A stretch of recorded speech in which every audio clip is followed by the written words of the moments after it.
Fala galera, meu nome é Cleiton Garrido e o projeto está lendo matemático. E hoje vamos ter uma videoaula sobre números racionais, que não são os rappers, tá certo? Os números racionais são os números que podem ser representados na forma A sobre B, que também conhecemos como fração, entre dois inteiros, A e B, sabe? A e B são números inteiros, tal que o B é diferente de zero, entende? Porque em matemática a gente não define a divisão por zero. O conjunto dos números racionais a gente representa pela letra Q com um traço aqui no meio. O Q é por causa da palavra quociente, que é o resultado de uma divisão, tá certo? Resultado de uma divisão exata. Aquela divisão que a gente não define o resto, entendido? Que a gente força o resto a ser zero, entende? Que a gente pode ter uma divisão exata ou uma exata que a gente força o resto a ser zero, entende? Mesmo que o resultado seja aproximado, entende? Se a gente tem uma divisão dessas, uma divisão dessas com A e B inteiros, a gente pode demonstrar que o resultado ou será um inteiro, ou um decimal exato, ou uma dízima periódica, entende? E não é dízimo de igreja, tá? É dízima periódica, tá certo? É dízima e não dízimo de igreja, tá? É dízima periódica. Pode tranquilizar, tá certo? Ó, por exemplo, menos 8 é o menos 8 sobre 1, entende? Porque os inteiros a gente pode colocar como uma fração sobre 1, entende? Aqui, menos 5 quartos. A gente pode dividir o 5 por 4, dá menos 1,25.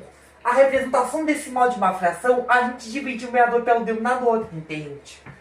Fala a divisão 5 dividido por 4. Mas muitas vezes a gente vai ter que limitar a quantidade de casas decimais na representação, entende? E muitas vezes a divisão pode não acabar por causa do resto diferente de zero. E aí vai ter o quociente aproximado, entende? 2 terços é 0,6666, por aí vai, entende?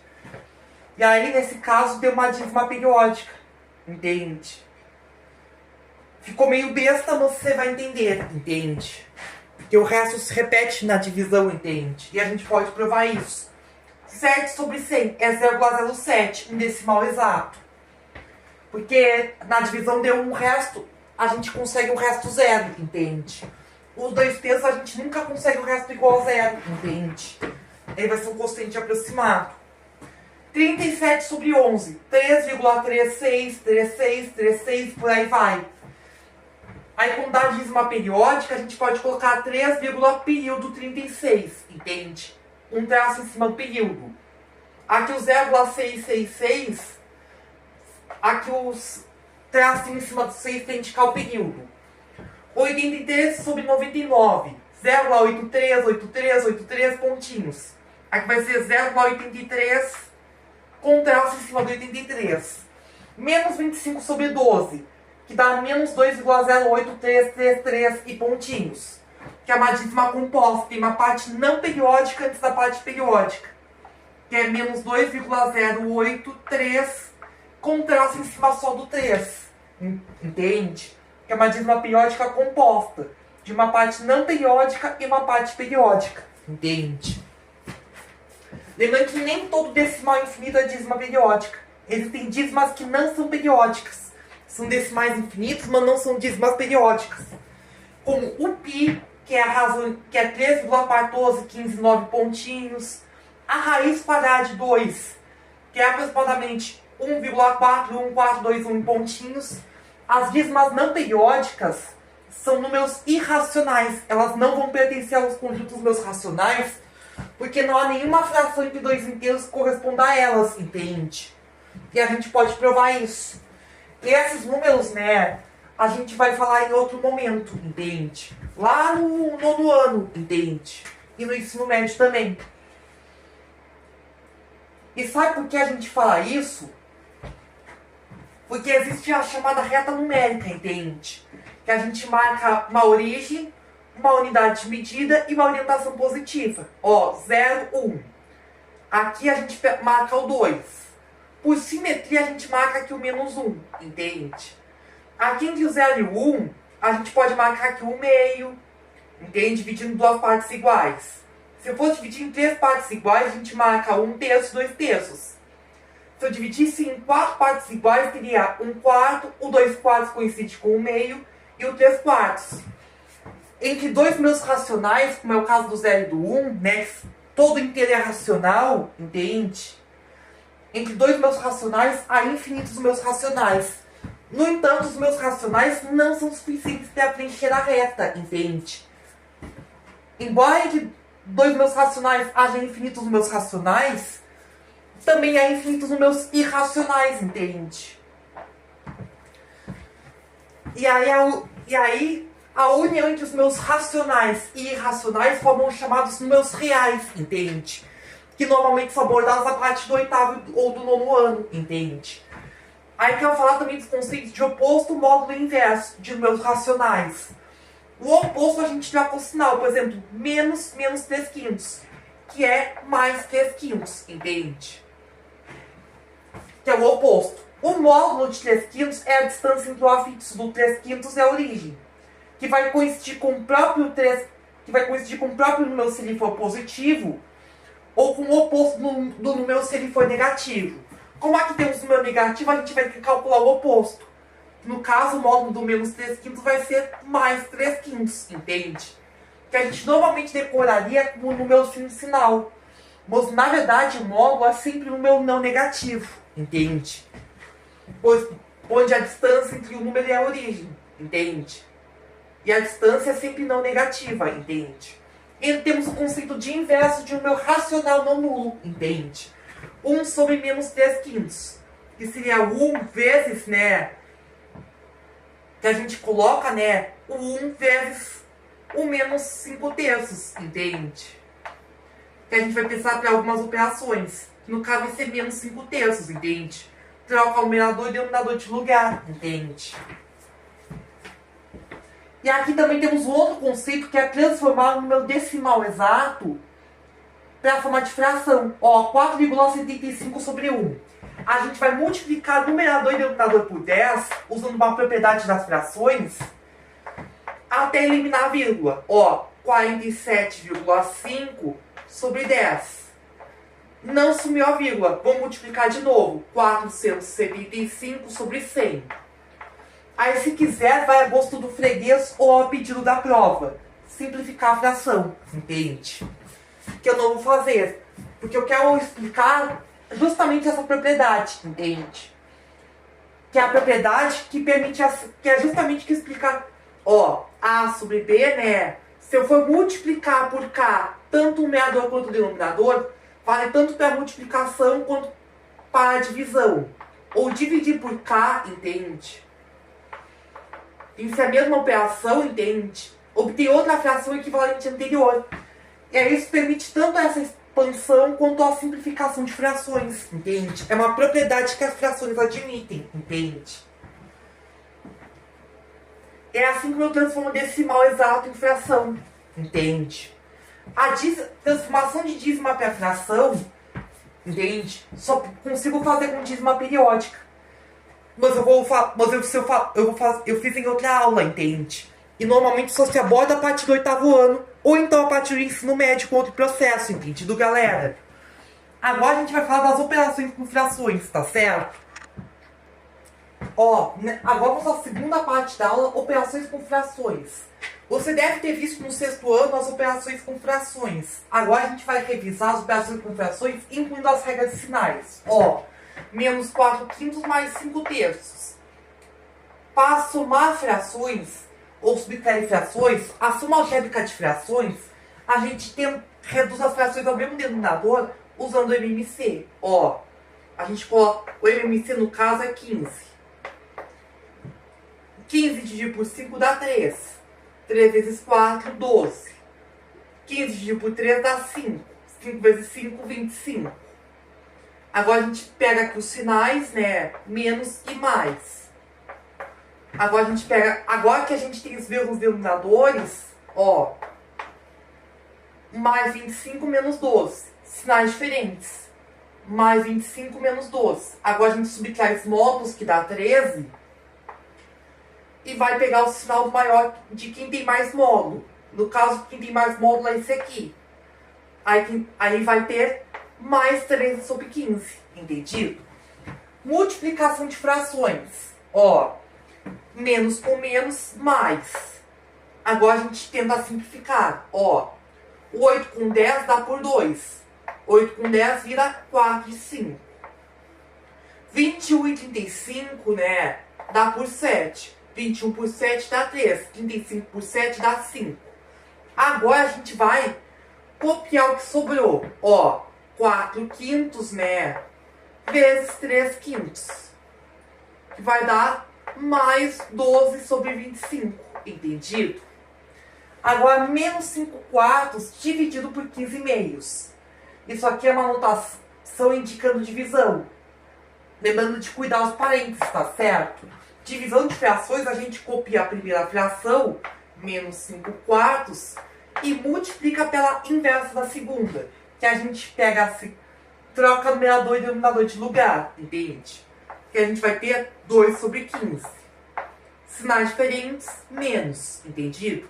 Agora a gente simplifica. 5 com 15, né, dá 1 e 3. 2 e 4 dá 1 e 2.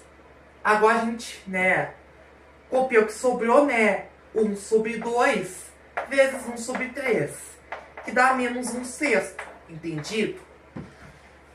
Essas são as nossas operações, os resultados das nossas operações com frações. Agora vamos às operações com decimais. 2,4 menos 4,5 mais 0,8. Provavelmente vocês já devem ter visto esse assunto também em anos anteriores do ensino fundamental. Agora também vamos combinar com regra de sinais. Ó, 2,4 menos 4,5 mais 0,8. Aqui a gente vai combinar a parte positiva, entende? Que a gente resolve vírgula embaixo de vírgula, né? Vai dar 3,2, entende? Menos 4,5. Agora temos sinais diferentes. Aí a gente subtrai os módulos, né? 4,5, 3,2. Que a gente vai combinar os sinais diferentes, né? 5 menos 2, 3. Entende? Vírgula embaixo de vírgula. Quem tem mais módulo, 4,5. Então, menos 1,3. Entendido? 1,75 vezes menos 2. Então, mais com menos, menos. Aí vamos armar a conta. 1,75 vezes 2.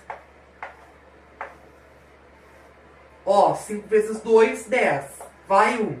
2 vezes 7, 14. Mais 1, 5. 2 vezes 7, 14. Mais 1, 15. Vai 1. 2 vezes 1, 2. Mais 1, 3. Ó, o 1, 2 de casas decimais. Aí tem que contar as casas decimais de todos os fatores. O 1, 2. Aí vai dar 13,50. Então, vai ser menos 3,50. Entende? O último zero não precisa escrever, entende? Então o resultado é menos 3,5. Entendido? Se houvesse casas decimais do segundo fator, eu também teria que contar, entende? No resultado. Se tivesse aqui tendo duas casas decimais e aqui uma, o resultado teria que ter 3 casas decimais, entende?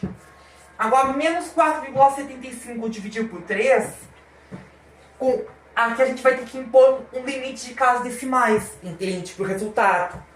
Porque na divisão com meus decimais, a gente não define resto, entende? Ó, vamos armar a conta. 4,75 dividido por 3. A gente vai multiplicar os dois lados da divisão por 10 até assumir a vírgula. 47,5 dividido por 30. 475 dividido por 300. Aí a gente poderia fazer a tabuada do 300. 300, 600, 900, 1.200, 1.500, 1.800, 2.100, 2.400, 2.700, 3.000, entende? Se é a mesma tabela do 3, né? Só que acrescentando 2 zeros depois, não é mesmo? Não precisaria nem pausar o vídeo nesse caso. Ó, aí nesse caso, como 475 é maior que 300, qual desses meus aqui que é o maior que cabe no 475? O próprio 300. Então, 1. Então, eu coloco aqui o 300 aqui. Aí já subtrai 175. Acabou a parte inteira, já coloco a vírgula. E já coloco aqui um zero imaginário aqui no resto parcial, entende? 1750. Agora, qual desses aqui cabe em 1750? O 1500. Aí já coloco o 5 aqui, né? E o 1500 aqui, para subtrair. 1500, aqui fazendo a subtração que dá 250. Coloco mais um zero imaginário aqui para subtrair. Qual desses meus aqui cabe em 2500? 2400, que é o oitavo elemento. Aí 2500 menos 2400, né, que é o oitavo elemento, 100. Deu o resto parcial, né, diferente de zero. E já temos as duas casas decimais que está no limite. Então, deu 1,58, só que menos com mais dá menos, entende? Então, menos 1,58, resto parcial diferente de zero, então aproximadamente 1,58. Não esquece que o resultado é um quociente aproximado, entendido? Aí tem que indicar, tá certo? Olha, para aproveitar o assunto nos meus racionais, eu quero falar de algumas aplicações, como velocidade média, que é a distância percorrida e o tempo gasto.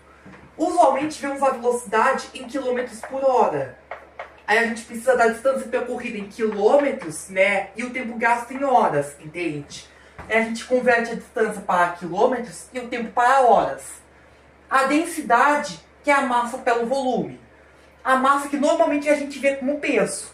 Aí a gente usa a massa em gramas e o volume em centímetros cúbicos, entende? Aí a gente usa a massa que normalmente vemos como peso, a gente converte para gramas. O volume, ou capacidade, né, a gente converte para centímetros cúbicos, para fornecer uma densidade em gramas por centímetro cúbico, que é as unidades mais comuns para ver densidade, tá certo? Entende? A densidade demográfica. Aí temos uma população em habitantes, né, e uma área em quilômetros quadrados, entende? Para uma densidade demográfica em habitantes, né, por quilômetros quadrados, entende? A escala é adimensional, só que a gente precisa ter um comprimento no mapa dividido pelo comprimento real. Só que comprimento no mapa e comprimento real tem que estar na mesma unidade. Só que normalmente a gente tem comprimento no mapa em centímetros. E o comprimento real normalmente medimos em quilômetros, aí a gente tem que converter quilômetro para centímetro, entende?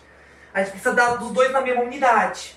Por exemplo, comprimento do mapa em centímetros, comprimento real convertido para centímetros, entende? Ou comprimento do mapa convertido para quilômetros e o comprimento real em quilômetros, ambos na mesma língua, entende? A média simples, que é a soma dos valores dividido pela quantidade. E a média ponderada, que é a soma dos produtos entre os pesos e os valores dividido pela soma dos pesos, entende? Sendo que se os pesos forem todos iguais, a média ponderada recai no caso simples, entende? Usamos a média simples quando temos só os valores. Só os valores soltos, entende? E a média ponderada quando a gente tem pesos ou tabelas de frequências, entende? Atrelados aos valores, entendido? Antes de partir para os exercícios, eu quero explicar que o conceito que a gente usou aqui para explicar as grandezas da parte anterior foi a razão. A razão, a razão é a divisão entre dois números A e B com B diferente de zero, entende? Ó, B diferente de zero, entende? A razão a gente pode escrever na forma fracionária, decimal ou ainda como percentual, entende? Dependendo do contexto. Multiplicando a razão por 100%, entendido? Sendo que esse símbolo por cento indica a divisão por 100, entendido? A gente pode escrever a razão na forma fracionária, decimal dividindo A por B, ou percentual multiplicando por 100%. O próprio símbolo por cento já indica a divisão por 100, entendido? Ó, agora vamos aplicar a distância entre Rio Grande, RS, e Pelotas, RS, é 60 km por rodovia. Um carro levou 45 minutos para percorrê-la. Determine a velocidade média. Antes de mais nada, a gente está falando da velocidade média porque pode ter corrido alguns momentos mais lentos e outros mais rápidos. E que a gente está falando da velocidade média como a distância entre a distância percorrida e o tempo gasto. A gente já tem a distância percorrida e aqui o tempo gasto, só que o tempo gasto está em minutos. A gente precisa converter para horas, entende? Ó, 45 minutos é quantas horas? Ó, 45 minutos, ó. 1 minuto, ó, cada minuto é 1/60 de hora, entende? Aí a gente vai ter que, ó, 1 minuto é 1/60 de hora. Aí a gente vai colocar aqui, ó, 1/60 de horas, entende? Ó, vamos simplificar aqui. 45 por 60, ó, dá 3/4 de hora, entende? Aí a gente vai fazer aqui a divisão 0,75 hora, entende?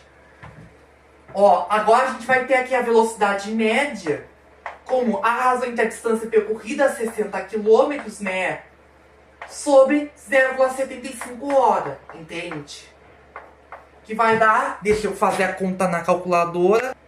Aqui a nossa velocidade média do carro deu 80 km por hora, entendido? Lembrando que esse dado eu obtive por medições no mapa, entendido? Até porque eu moro aqui em Rio Grande, tá certo? Agora, uma ginasta artística obteve as notas 6,5 com peso 2, 8,0 com peso 3 e 7,5 com peso 5. Calcule a média das notas da ginasta. Esse é um caso de média ponderada, que a gente tem pesos atrelados aos valores. Aí a gente vai ter que fazer o seguinte, ó, a média ponderada, né, que vai ser 6,5 vezes 2, né, 6,5 vezes 2, mais 8,0 vezes 3, mais o 7,5 com peso 5. Tudo dividido pela soma dos pesos, 2 mais 3 mais 5. Isso aqui vai dar denominador 10, agora a gente vai somar aqui, dá 13 mais 8 vezes 3, 24, mais 7,5 vezes 5, dá 37,5. Isso aqui vai dar, deixa eu pausar o vídeo de novo para fazer a conta. Logo, a média da ginasta deu 7,45, entendido? Essa foi a nossa videoaula sobre números racionais, que não são os répteis, tá certo? Onde a gente explicou representações, operações e agora aplicações, inclusive do conceito de razão. Entendido, galera? Por aqui encerramos. Tchau, tchau, gente. E nos vemos na próxima.